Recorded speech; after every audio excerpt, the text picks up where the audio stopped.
The National Weather Service in Reno has issued a tornado warning for southeastern Lassen County in Northern California until 3:30 p.m. Pacific Daylight Time.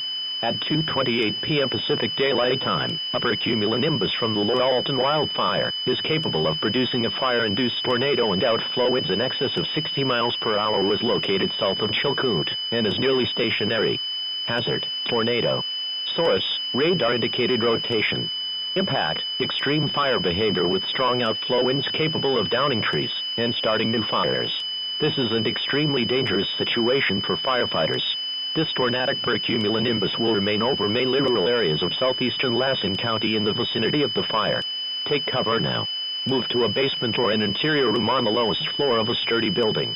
Avoid windows. If you are outdoors, in a mobile home, or in a vehicle, move to the closest substantial shelter and protect yourself from flying debris.